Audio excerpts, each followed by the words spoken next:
good evening, and welcome to Tea Time.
Hey everybody, welcome to Tea Time. It is Monday, it's July 3rd.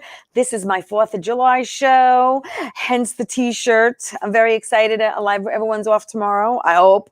I'm going to talk about my weekend. There's a lot to talk about, and then get to my in-studio guests. So my weekend started on Thursday. Thursday night was the Gravesend premiere. Gravesend is a series on Amazon Prime. You can watch the first season. I think there's only 4 episodes. And now the second season dropped, which I'm in. I'm very happy to say. So we're going to put up some pics. There I am on the red carpet. Yes, thank you so much. It was a lovely evening. We're going to go through the names real quick. That's William DeMeo. He is the writer and the producer, director of Gravesend. He is the man. There's Chaz Palminteri was there, and it was so great meeting him. Then we have Armand Asante, who I actually met with Bobby and Kristen Tinsley last year, oh my God, I think it's 2 summers already, at MobCon in AC, and I didn't get a chance to take a pic with him that day, but I was able to take one. And the next one is Vinny Vallelongo, who wrote the movie Green Book and won an Academy Award for that. That movie was based on his dad. I hope to work with him one day. Next, we have Charlie Santoro, and Charlie did his pilot. Everyone loves Charlie. He works for the Yes Network.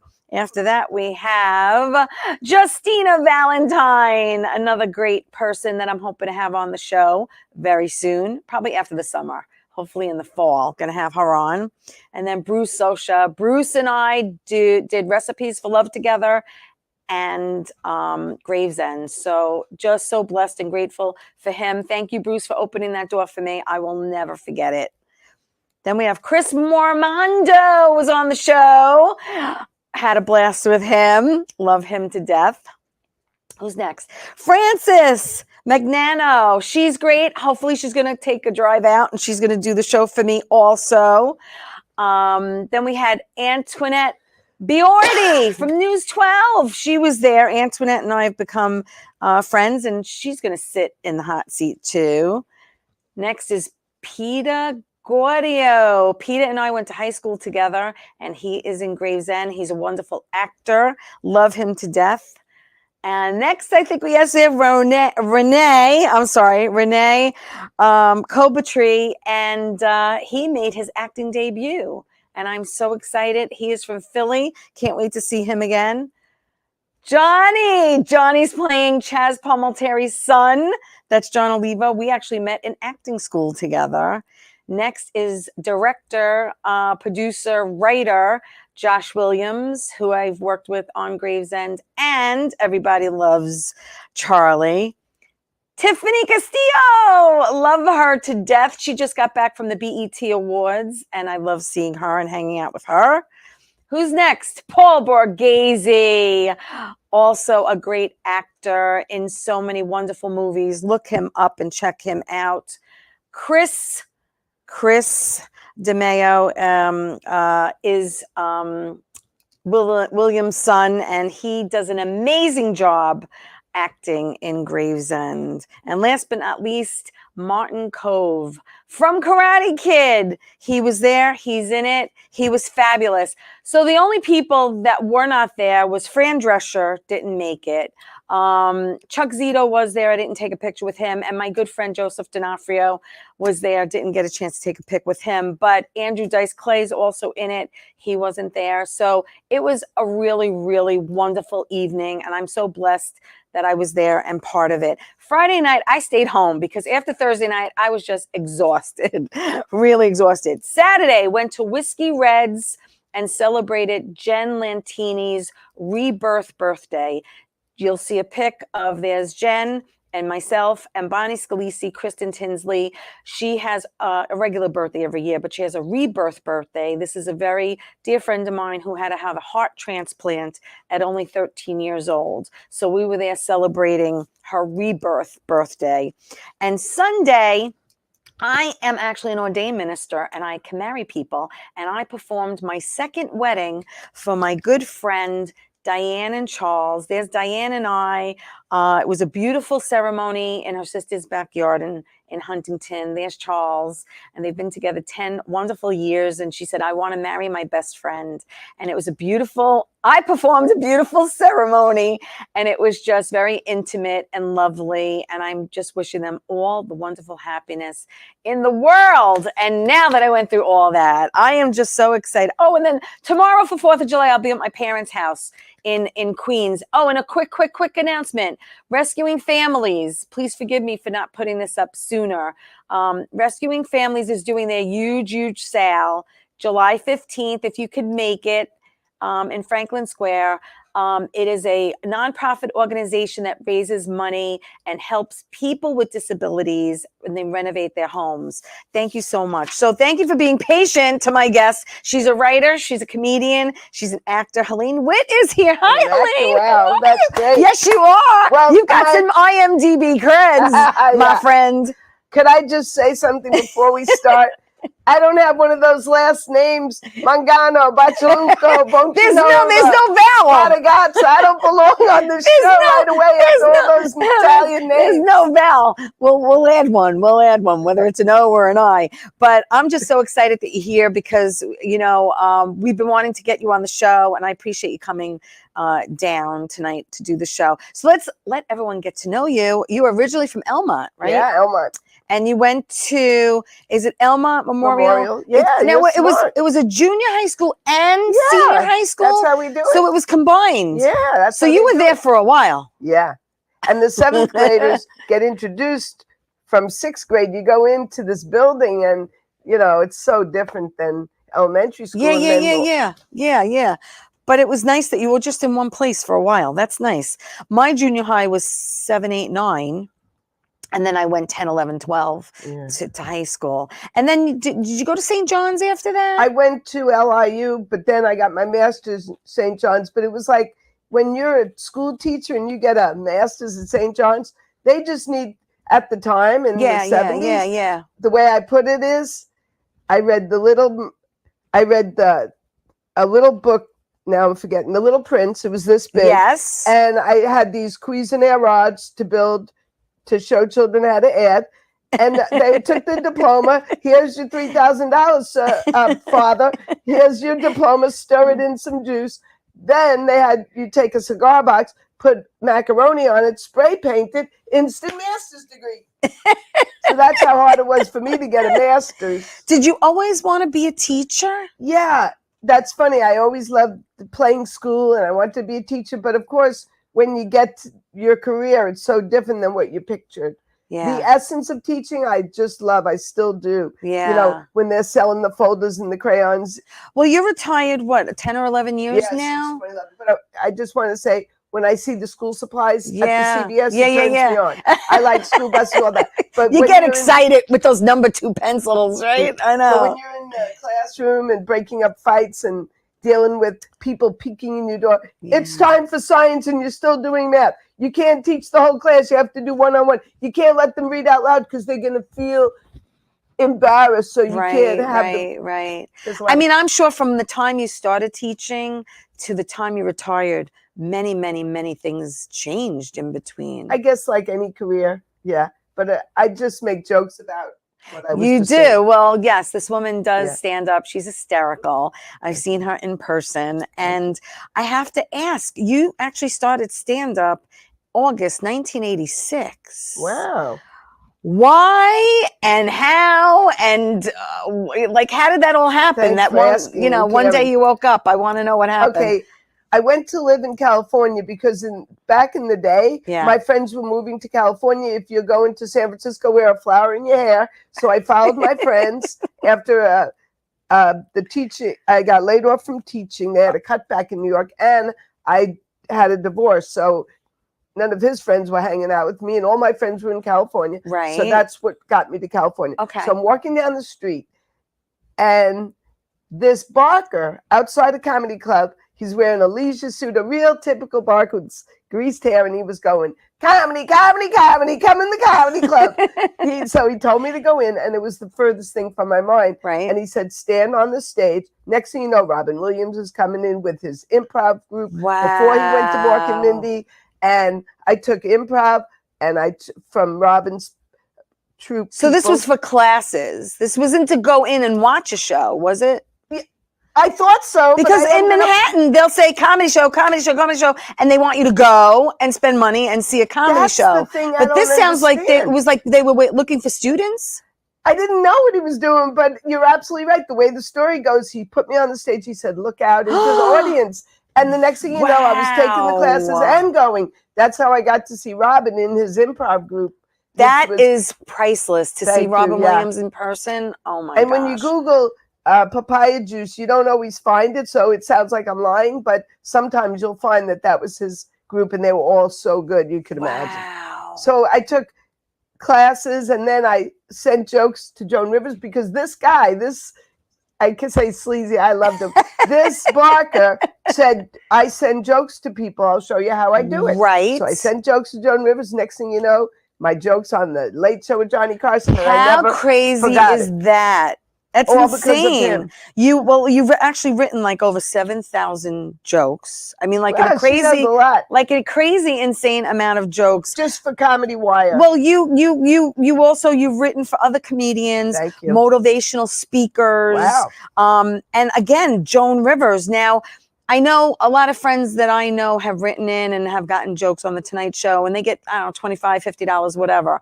But once you submit a joke, and tell me if I'm wrong, she owns the joke.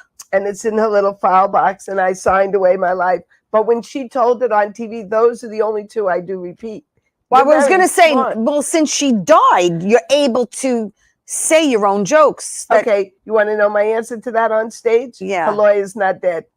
Oh, her lawyer's not dead. That's my punchline. That's when a good died, answer. I said, hey, and then I went, her lawyer's not dead. Really? I say that to myself. So are there two jokes that you can say? Yes. Just two? And they're in that movie. You said I'm in IMDb. They're in the movie. Okay. They got permission from the Carson estate to show her telling the joke and me. Wow. Which I'm proud of. That is so cool. I mean, really. Movie, but and how many jokes did she purchase from you? I'd say just about 10. All right. I mean, that's a nice round number. Oh, yeah. I have something. I should have brought it. It's framed in my apartment. Yeah. It says, we found this pile of jokes you submitted behind a cabinet when we moved. Sorry. Oh my God. And it's on pink stationery, Joan Rivers stationery. Wow. So it's ironic, and you could be insulted, but I think it's hysterical. Yeah, I think it's great. That's what you thought of my jokes. They're behind your cabinet for 40 years. Well, I did watch her documentary of how she cataloged. I mean, every single joke she ever told was in these metal file cabinets, and they were like little index cards, right? In your library. And she had them, whatever joke she wanted. She knew which drawer to pull out and which ones to go to. It was just amazing. Do you keep like anything like that for yourself? I have a stack of index cards. I'm the worst student, person who saves jokes, rehearses. I'm the worst. Have you kept track of how many shows you've ever done stand-up wise, like John DeResta does? Because John DeResta puts that number up every time he does a show. 6,800 and That's beautiful. You know what I'm saying? Something I used to do was, let's say I perform here. Yes. I would take something from this building, even if I had to write it on a piece of paper that showed I was here. So it was like a scrapbook of all the places. Right. But I'm at the point now where you don't have to write McGuire's 1989. And I'm going to throw some of that. Oh, that's so funny. But certain flyers I'm proud of, like Bobby Collins is on the flyer Absolutely, with me. absolutely. It's funny That's you amazing. said that, yeah. Well, you know what? I just want to thank everyone for watching. Please like the show. Please share it. We're going to take my first break, but when we come back, there is so much more to talk about with Helene. There's, more comedy, her acting career, writing. There's just so much more. How you can follow her, watch her, and upcoming shows that she's going to be doing. So stay right there. We'll be back after this. Don't go away.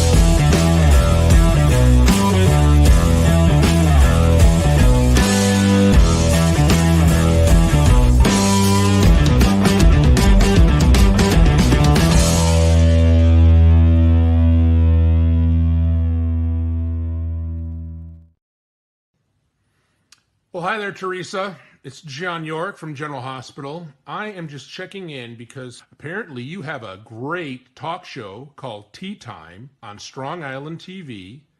I want you to have continued great success and have a lot of fun. It sounds like you're having a lot of fun, and that's pretty much the key to everything, isn't it? So continued success. I'm proud of you.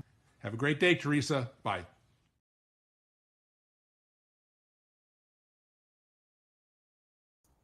Hey everybody, welcome back to Tea Time. Happy 4th of July. It is tomorrow, but we're celebrating today and tomorrow. I am with Helene WITT. She put the wit in, the wit in WITTy, this woman. She's a writer, she's a comedian, and yes, she's dabbled in acting. And we talked before the break of how she's originally from Elmont, little recap, and, started in comedy August 1986 and sold like 10 jokes to Joan Rivers, which is so exciting. And how thrilling is that to hear someone like that in this industry with words you wrote come out of their mouth. That's so sweet. Thank you.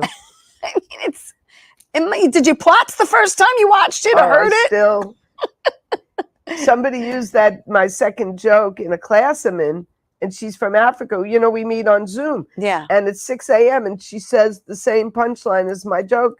And I said to the teacher, not for nothing, but I don't even use that term, not for nothing. Right. Joan Rivers told that punchline, that's my joke.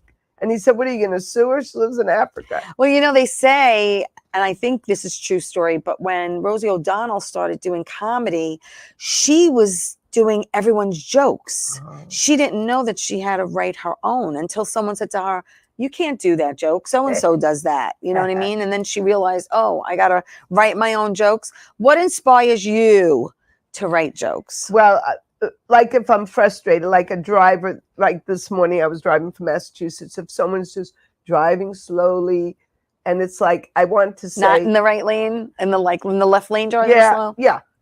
Even if it's in the right, if they're going slow enough, I'll say, and the reason, I do this thing in my head, and the reason you're driving like this is, or let me pull up and see the face of a person who drives like so this. So you're saying you have a heavy foot when you drive? Well, if I could get away with it, you could say that. Because sometimes you have those Sunday drivers that it's not a Sunday and they're driving and it's frustrating. But you like to look at them and judge them and say, oh, no wonder why. But so things like that make me laugh. You're on the checkout and everyone uses credit card and you have this little old lady who should talk and they have a change purse and where I live, I don't know why, but they all have a change purse and they do each penny. Oh, that's funny. Well, you have a joke that you talk about both your ex-husbands. Oh, thank you. And what's the joke you tell about them? About them that's politically incorrect? Well, yeah, kind of. Yeah. I said one's Chinese and one's Jewish, and people say, what's the difference? No difference. They're both cheap and drive terribly. So it's like politically incorrect today to even But say you know that what? joke. Again, that's politically incorrect, which I do not follow at all. We tell jokes, people. That's what we do, for a living when we're not acting. And, Yeah. and you have to have a sense of humor. You have to be able to laugh at yourself. And it's very frustrating that, you feel like sometimes you're walking on eggshells and, hey, can I say this joke and maybe get away with it and not offend people? If you don't want to get offended, don't go to a comedy club. I'm sorry. That's just how I feel And they about throw it. cans at us, and then we get Cell phones now. We're being, people are coming up and smacking the crap out of you. I mean, just stay in your seats and enjoy the jokes. And if you don't like what's going on in the world, don't take it out on me. Go do something about it. March on Washington. Yeah. Go to a sweatshop and because China we're and picket. interpreting, we're interpreting something and trying to put a spin on it to make it funny, so it's not depressing all the time. Do you know what I mean? You know what I mean. Thank you. You validating. So let's talk about Zoom, because you mentioned it, and COVID was not a good time for anybody in this crazy industry of ours. And yet I loved it. I made all these new friends. I met you. Yeah. I met the person who introduced me to you. Yeah. I met this group that I go to 7 days a week. Yeah. And friends all over the country, the world. Right. So I'm sorry to say, not that I love COVID. I love what happened. Well, a lot of things came out of it. I wrote a joke and I said there were either going to be a lot of pregnancies or a lot of divorces during COVID, because you were with this person 24/7, and either they got on your nerves or you love them even more. That's the bottom line. That's sweet. But again, a lot of people did Zoom shows. Some people didn't like Zoom shows. Yes, you're right. It really depended, I think, on how you felt, because it's not easy doing a show and not hearing the laughter Unless back. it's not muted. That's why on some Zoom shows people say, please don't mute everyone, because we want to hear the laughter. Yes, but you don't want to hear someone flushing the toilet, Yes, that's or me. or belching out loud, or it's hard to Yes. not interrupt. The person who's running the Zoom has to hear the noise and shut the person up. That's how you Yes. solve that problem. Yes. But I have friends who won't go on Zoom if the audience isn't being heard because they can't hear the laugh. Yeah, it's hard because, again, we also use the laughter as part of our timing. How do you like that, folks? Yeah, there's a little inside information there, when to take a breath and a break or move on to the next, joke. We have some pics of you on stage Thank you. doing comedy. So maybe we can see a few of those. I don't know. Or maybe we'll go back to it. We'll go back to it. So again, you perform. Oh, there you are. My Okay. hamburger pants. So there you are. Yes. You dress very colorful. I love everything you wear. That's so sweet. Again, self-explanatory. All my tops are from Chico's. Chico's. I even asked Chico's to please make a story in their catalog from the movie I was in, because I wore Chico's clothes for 4 different shoots. And wouldn't that be interesting for them? Yeah. I thought it would help them. How often do you get on stage? How often do you do? I'd say once a week or more. Okay. All right. Nice. And how often do you test out new material? That's a good question. Wow. Well, I try. You do have good questions. How often? I'll answer you this way. When I'm doing, let's say this room was filled with people, I would do my tried and true same old stuff. Yeah. Then other times, like at an open mic, I'll try something new. Right. I don't like when nobody laughs, though. No, I mean, we don't want someone to laugh. But when you write a new joke, it's really trial and error as far as, But again, you could do a joke at 8 o'clock and it goes over, and you could do the same joke at 10 o'clock and no one laughs. So, it's hit or miss. And there's so many factors that go into it. If they like you, who the audience is. Like one day I'll be in Harlem, and then the next day I'll be at the library for seniors, You're shifting gears. Yeah. Not everyone could shift gears like that. Some people are dirty and every other word is F. Well, that's the thing is, they say, a good comic can perform anywhere. I mean, anywhere from a church to a whorehouse. It depends on, Church to a whorehouse. Maybe I'm not saying it right, but you know No, what I that's mean. funny. You could try to be as clean as possible, because when you are clean, you can perform anywhere. And then, there are some comics that I know and that we know as them as very, very clean. And then, then you could see them where, like you said, they're dropping the F word, depending on, I guess, the show and where they are and what they're doing and the audience. But then there are some people, every other word is F. It just gets to be too monotonous. Do you say to yourself, because I do, where do they work during the day that they automatically curse every other word? Do they work at a record It's store? not necessary, people. It really is not necessary to get your point across. How do they go to their grandmother's house with that F flying Hey, out? Graham, how the F are you doing? I don't know. It's just, you don't have to curse to be funny. That's the bottom line. I do it like once or twice in the set because it gets a laugh. Yes. And they don't expect it. Yes. That's like my friend Barbara Held. She's an older woman. I think she's like 87, gray-haired old woman. And when she gets up on stage and if she drops the F-bomb, it's hysterical because it's coming from, someone who you don't expect it to come from. Do you know what I mean? I want to know, you and I have worked with a lot of the same comics. And back in the day when I started in 91-ish, Tom Padovano was one of the first comics, along with Annie Berman, that I worked with. And I know you work with Tom a lot. Yeah, this morning, 6 a.m. And he's still in this game too. He's great. He had so many new jokes today. Talk about new jokes and trying new jokes. That guy is a machine. The teacher says it. He's a machine gun. Isn't that great? Yeah. And Eddie Brill, who's a mutual friend of ours too. I wouldn't say I'm his friend. But Okay. I'd certainly love him. Well, you know what I mean? he was my MC when I first performed at Caroline's. So again, going way back. And Bob Greenberg, who I just had here last week. Again, I saw pics of you with him. And And Thursday he might be at a tribute for our mutual friend who was very close with me. Nice. I'm putting it on. Yeah. So he hopefully he'll be there. Oh, that'll be great. Bob's wonderful. Yeah, he was great. At my synagogue, he hits people up for the money. And when I said, wow, if that's who you have on your board of directors, I'm joining this synagogue, because Jack Benny has his plaque there. Right. All the right. vaudevillians. That's my synagogue. Yeah. Well, he was great last week, and we were, looking at pics with him with everybody from Soupy Sales to Pat Cooper, who just passed, to Robert Klein, and he's been doing it a long time too. What keeps you going? It's exciting to me. People say I look younger, and when you don't look your age at all. You just don't. I act like I'm 12. I still have a Beatle room in my house. But we're going to talk about that. But I act 12.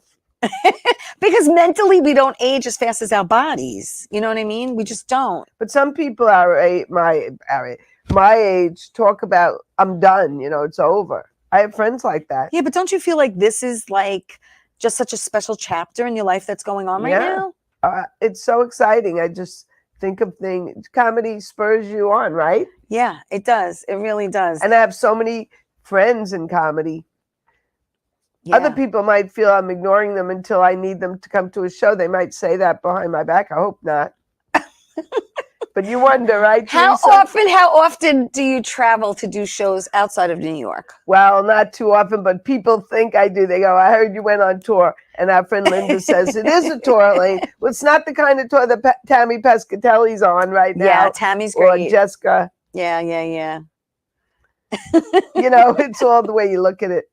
Yeah, but you do perform outside of New York occasionally. Yeah, I'm proud. I add every time I'm in a new state. I like to add that mentally. Yeah, absolutely. And even if it's an open mic in Florida, nobody has to know what it was. No, absolutely. The point is that you're getting your tuchus on stage, and that's the bottom line. You know what I'm saying? And you're really following your passion. What I want to know is what transitions in the sense of, obviously you've been doing this since, again, like I said, August 80. I stopped for a while. But that's what I was going to say. Yeah. In the interim of teaching, did you stop and then pick it up again? You picked it up? Because a lot of comics do. Yeah. I was teaching and I thought, I'll get out at 3:00. I'll have the summers off. But it turned out I didn't leave the classroom at 3:00. I had to clean up after the massacre of the day, and I was leaving there very late. Right. And I do volunteer work. I do other things. Oh, yeah, to keep busy. Absolutely. Well, again, let's talk about teaching. You taught South Jamaica. Queens, which is not, it's a pretty tough area to teach in, which you talk about again when you do your comedy. Was it PS 140? Yeah, 140, PS 140. PS I love 140. it. And Duke Ellington School. Yeah. And you were there throughout your teaching career. Yes. You didn't go I anywhere. was there. Then when I moved to California, Right. I came back and I got my job back, which was lucky. Same school. Oh, wow. I was a substitute, and then I got called back. Now, how long did you stay away from comedy? Oh, that's a good question. When you took a break? I took a break, couple of decades, I guess, or a yeah. decade Well, you know what it is life happens sometimes, and you got to take a little detour. I get it. Yeah, I don't know. I'd really have to think about. Some people have all this down. I don't know how long I took a break, because when I moved back from California, I did go to McGuire's and I did go to the City and Gladys Simons and comic strip. Yeah. Because I know I took a break after I had my daughter. I stayed out for a while and then got back into it. But with the help of Bob Nelson, who I love and adore dearly. He's going to be judging a contest I'm in 2 weeks. Oh, he is? Oh, that's great. He's best friends with the guy who I take the class And where's with that? every day. Where's that going to be? That's called Rhode Island Cranston, Rhode Island Clean Comedy. So it's Festival. going to be in Rhode Island? Yeah, Cranston. Wow. And it's funny, my brother has a company a half hour from there, so my friend said, and the winner is, meaning my brother's whole company is going to have me win. Oh, that's funny. Are you going to stay there? Right? Yeah, we're all going to stay there. It's like a fun weekend. Tom's going too. It's like camp for comics. Yeah, so we're going. I don't even know. You have to compete. And what day is that? Good question. I'm bad. I forget the date. All right. Well, we'll make sure that we put it on your Facebook page and people could go and find that. But I'm hoping to get Bob here physically. Bob Nelson. Yes. Right? Yeah. He's involved with the class I go to. I said I made friends. So we go every day. Right. He's involved. He sits at that 6 a.m. At that 6 a.m. It's not always 6 I was going to say, because she asked me to do it, and she's like, it's at 6 a.m. I'm like, 6 a.m. Some days it's 12 noon. Some days it's 8 p.m. All right. Well, those I could do. Those are definitely Saturday. doable. You have your shows, doesn't it? Saturday? No. Well, Fridays, depending on if they need me, I do the Murdered by the Mob. No, but don't you show this show Saturdays? Oh, Saturday mornings at 11 a.m. on Channel 20. Thank you for that plug. If you live on Long Island and get Optimum, Saturdays, we're going to be on TV Saturday at 11 a.m. Channel 20. Thank you for that. And 10 a.m. we have the class. Okay. It's not always 6 a.m. But see, that turns you up. But people in Africa and India and Cyprus love to come on the class. Sure. I'm sure. Well, listen, we're going to take my next break, but don't go away. More with Helene when we come back. We'll be back after this.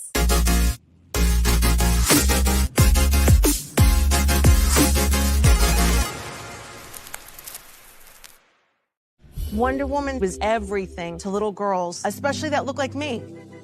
She stands for being a voice for people that need a voice. My organization renovates homes for people with disabilities. And when I come home, a self-care routine makes me feel my best. I'm very proud of the difference that we're making, and to see that impact in my community inspires me to work even harder for everyone around me. How you doing? It's Sal the Voice Valentinetti. Why are you watching me? You should be watching Theresa Canastraci Tea Time with Theresa Canastraci Farrell. And make sure you follow Theresa on Facebook, Tea Time with Theresa Canastraci Farrell. We'll see you there. I love the way you say my name. I love. Hey everybody, welcome back to Tea Time. Happy 4th of July, people. I am with Helene WITT. She's a writer, comedian, actor. She's been on stage making people laugh since August 1986. Thank you for being a wonderful school teacher and molding minds in this world.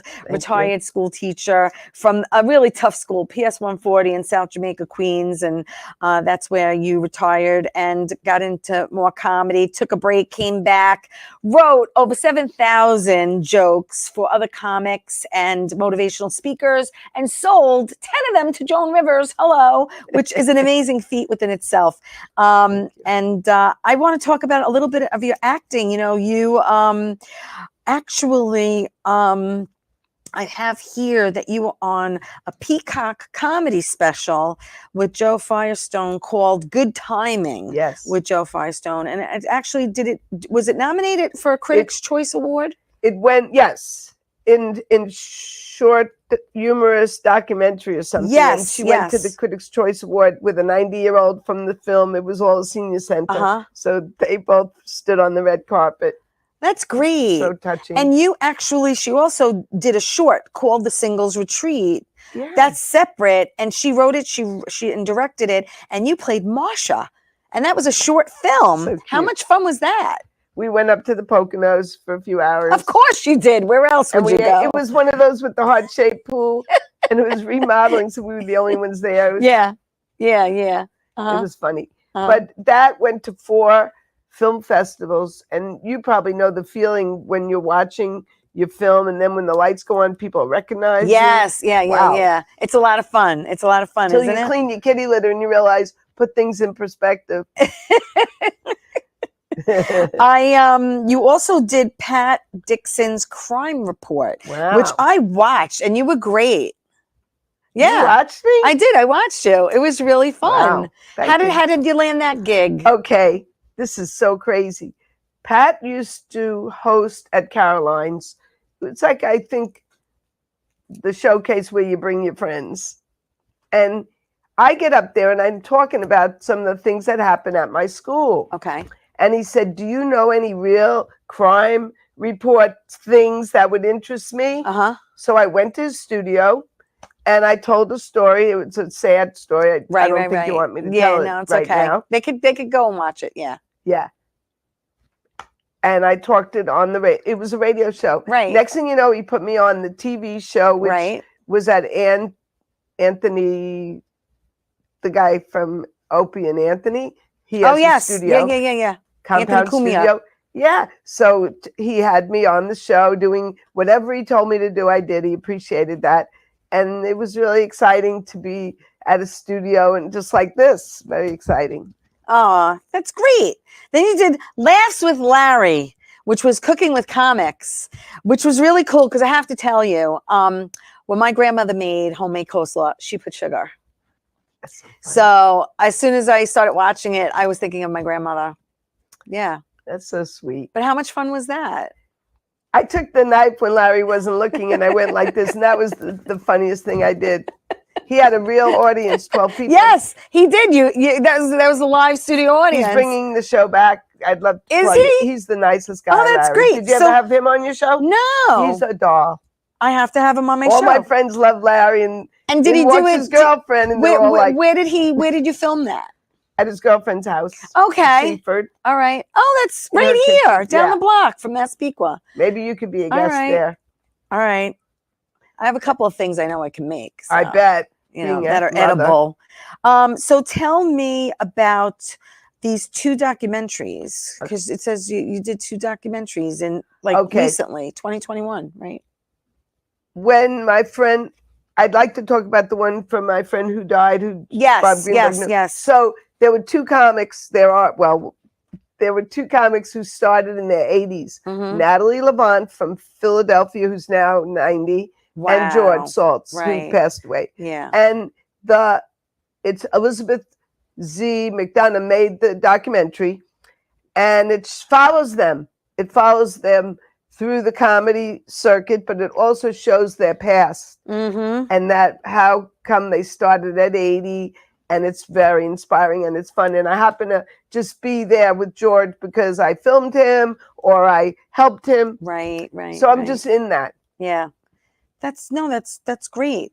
But again, it's almost like that comedy special, Good Timing, with Joe Firestone, where you have these older comics, in their golden ages, getting up really and have the chutzpah and the guts and the really to get up and tell comedy. And most of them are in comics except for Tom, me, and my friend Ziggy, who I brought to the class. Yeah. But most of them never stood up before. But it's amazing how they put themselves out there to do it. 3 minutes. And you know what? The moral of this story is, and I hope you agree with me, you're really never too old to do anything for the first time. I mean, like I said, I'm not looking to jump out of a plane or anything, but if there's always something that you had, excuse me, a passion for, right? Don't you tell people, like, just go for it? Yeah, you know, Fran Capo, how she went down.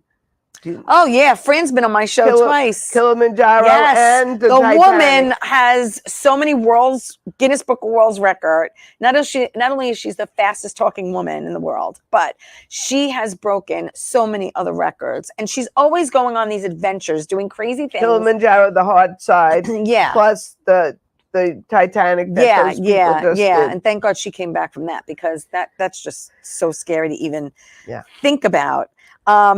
But what gets you excited? What gets you excited and motivated to get up in the morning and do what you do? A lot of it sounds funny, but I like helping other people. Like if I hear you could do this, or why don't you do this, or your friend could do this, or if I could get a few people to watch me, I'll get on that show, or this person. Oh, one thing I do is, you said I write jokes for other people. Yes. I friend every comic I friend every comic there is. It's on Facebook, and then when their birthday shows up, I write to them privately and I say, I'll write you a joke for your birthday. What subject? And then I just think of it out of my head. And it could be a famous comic. It could be someone I met at an open mic. That motivates me in the morning at 6 a.m. or at midnight when the clock changes. And that's a lot of writing right there, because you know a lot of people. I'm friends with them, and sometimes I say, who's that? Every one of their friends I don't know. That means I didn't know this person. I even tried to do it with you, but you didn't answer because you were busy. I don't know if it was, I don't know what it was. I can't even tell you what it was, but probably. I mean, it was probably a crazy week. Maybe you don't do Facebook that much. No, I actually do it more than, like you said, you're on Facebook the most. And that was the other thing, is I want people to know that Helene is on Facebook, she's on Twitter, she's on Instagram, and she has her own website. It's www.helene, and it's HELAINE, WITT, with WITT.com. And I want you to go to that website and check it out and click on media and just watch her videos, because they're hysterical. I don't keep up with my schedule, which I should. Well, yes, because I went to the event page and I was like, this is old. November. So yeah, you have to like update when your shows are and what you're doing, so people can know to come out and thank you and watch you. I put that on Facebook usually.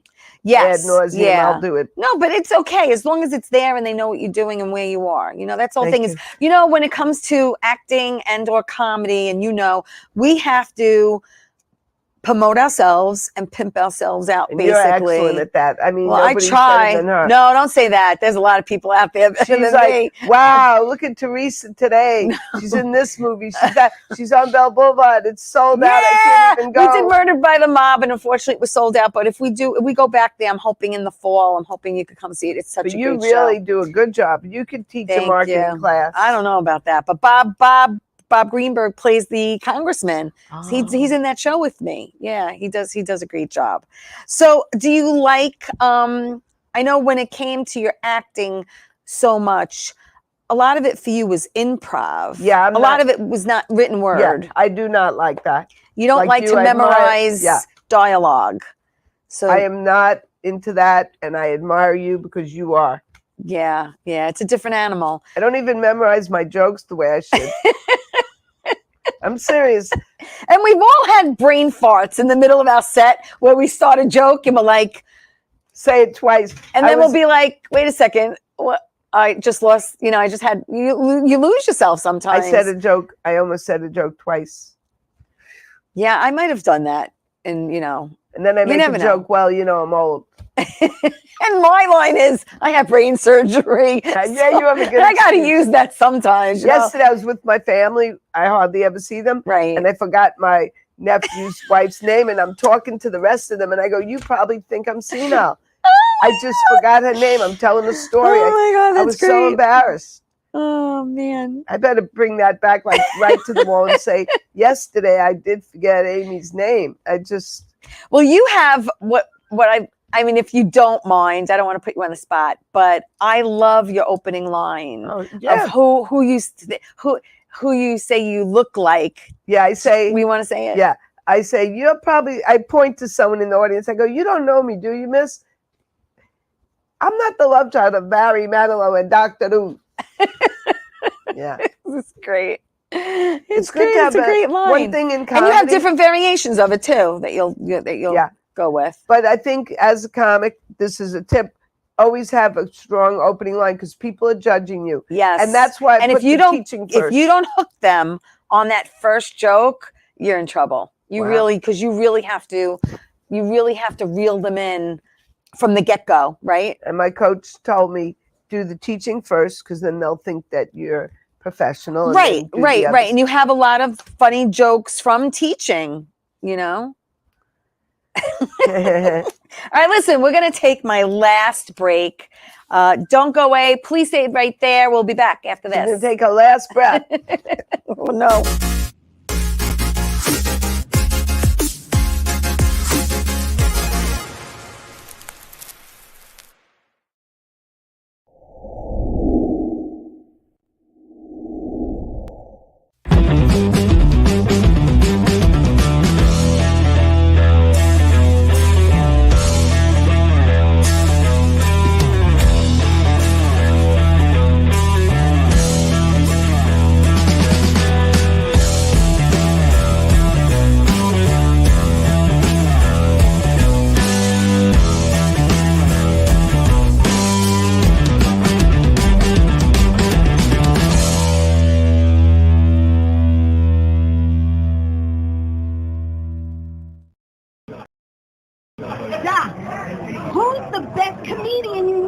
Theresa Farrow. And who's the best actress you know? Theresa Farrow. And who's the best cast member in Bad Boys?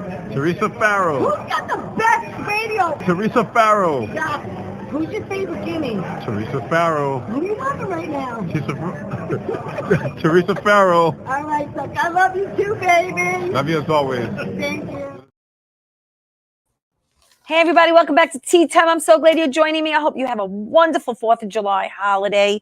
I'm here with Helene WITT. She is a writer, comedian, and actor. And we have to talk about this woman. She is a huge Beatle fan. Huge in the sense that she got to meet, hang out, see and experience John Lennon and Paul McCartney on more than one occasion. Tell me about this pic. Okay. Well, the other Beatles were there too. I just don't have pictures with them. Right. They were recording at Abbey Road Studios. So my friends and I, my friend Jude and I, we took a student ship. My parents thought I was going for a museum tour and taking the student ship. Meanwhile, we were with the band on the ship. And so you went to England. We went to England. And you were like, I'm doing this, but, like on the down low a little bit. Yes, yeah. Because your parents probably would have been like, what are you, out of your mind? It's a student ship, but meanwhile, we were with the band. That's my point. It wasn't studious ship or anything. So were you determined to become a groupie and have them know you, have them, you meet them? Yeah. That word groupie is... you don't like it? Well, I could tell overzealous fan? I don't know. What word would you use? Yeah, you could use that term. There's been other terms that are negative. Anyway, we were determined to go see them because we found out that you could just stand by Paul's house for the rest of your life and forget college, forget that your parents paid for tuition for 3 private schools for 3 children, and just stand there and be irresponsible. There's you and Yoko and John. Where was that taken? That was taken. Paul lives near Abbey Road, so it was up Paul Street on Circus Road, and there's Abbey Road. Right. So Yoko said to me, I met them in Central Park first. Well, I was going to say, obviously you met them, but the first time you met the Beatles and John was in England, right? No, you did ask me, and I apologize. I went off on a tangent, so I'm sorry. I went to college in Brooklyn on purpose in case the Beatles ever came to New York. That's how big. And all I cared about was the Beatles, so I got into college just to be a teacher, but I cared about the Beatles. So anyway, John and Paul were going to be in New York and go on Johnny Carson to announce their new company. And my friend and I hid in a closet, and we eavesdropped to find out where they'd be. And we got thrown out, went back, and the closet wasn't a whole linen closet. It was half a closet. So the way the story goes is I had a salami sandwich with rye and mustard, and we were done at 10:30 in the morning with the sandwich, and we're hiding in this closet. Oh my. We found out where the Beatles were going to be the next day. I'm cutting the story short. And we met John and Paul, and some other girls were there who I'm friends with now. Wow. But we walked through Central Park with them. Right. And the only people who were there in any pictures of with us Wow. were 2 teenage boys. So anyone who tells you I was there, they weren't. And Exclusive people, you heard that here. yeah, That's so you that's with England. That's me with Paul later in England. Well, we went to England after that. So you were back and forth with them? Well, we did the Central Park, which you have a picture of. Yeah. And then we went to England. And then John knew me because of Central Park. Right. And Yoko was there because Yoko's over to John's side, but we took her out of the picture. Yeah, that's another. Yeah, she cropped Yoko out. Okay, but there's John and there's you. Imagine my surprise, my friend Jude. Imagine my surprise when Jude was your like partner in crime through all this. Yeah, Jude and I. Yeah, and she's still my friend. And that's John. John singing to you. And that button he wore, he gave me that when I left. And that's what? Abbey Road. He gave you his button? Yeah. Oh my God. But because I was whining like, John, I'm going home. John, how are we going to watch you on TV? We're staying in the youth hostel. So he sang every time I hear a newborn baby cry. People say, John sang to you, how romantic. No, he was making fun of me. But it's really great that he did it. Oh, that is, listen, that was a special relationship. I mean, for him to know, you, know you, converse with you. I mean, that is incredible. Yeah. And, the Beatles sometimes got mad at some fans, so I'm very lucky. Well, because you knew not to overstep. I think you knew what the boundaries were. But I think she should be a therapist. I think you knew what the boundaries were and how hard to push and back off. And, we weren't annoying them. Well, that's the whole thing. And my British friends didn't annoy them. It was when fans came over and wanted something. You can't be too aggressive when it Yeah, we just walked. Like John was staying at Paul's house. People don't know that because little more inside information. Yoko was wearing Cynthia's robe, and really, yeah. So John was staying with Paul. So we were lucky that we walked with John and Paul from Paul's house to Abbey Road. So that's why I got to talk to them. But I just want to say in that picture with Yoko, she said, how'd you know where we'd be today? And I felt like saying, I knew where John was my whole life since I was, 14 up in my bedroom in Elmont. You're asking me how I knew where he'd be here in England? Did you see them when they played at Shea? I did. Yeah. You did. Yeah. And I'm still friends with my friends. We meet together. Yeah. We're on Facebook. When was the last time you actually saw Paul? A Beatle? Oh, Paul. A Beatle. A Beatle was a few weeks ago. I went to Vegas to see with Linda. Yeah. We went to see Ringo with a bunch of my Beatle friends. Nice. And my friends are hardcore Ringo fans. Really? And Paul. Oh, yeah. You think but John was your fave, no? Yeah, but I have friends who follow Paul 13 cities. I mean, my friend delivered babies for 30 years, and she's still working as a nurse. Yeah. Not a nurse who teaches nurses, and she still manages to go see Paul. Wow. She's impressive. Yeah, that's hardcore. Are you absent from work today? Oh, that's another story. No, but she's great. She's very dedicated. Awesome. I'm exaggerating. Well, listen, we have 2 minutes left already. This went so fast. I want people to know how they find you. So on Facebook, it's Helene Witt. And I have another Facebook because I got thrown off once, Helene Weiss-Witt. So my friends from high school know that's my maiden name. Yes. She's on Instagram as you got 3 of them there. Because I don't know how to use it. Well, she's got 3 of them, but you'll find her because I typed in her name and I found all 3. She is on Twitter at Helene Witt.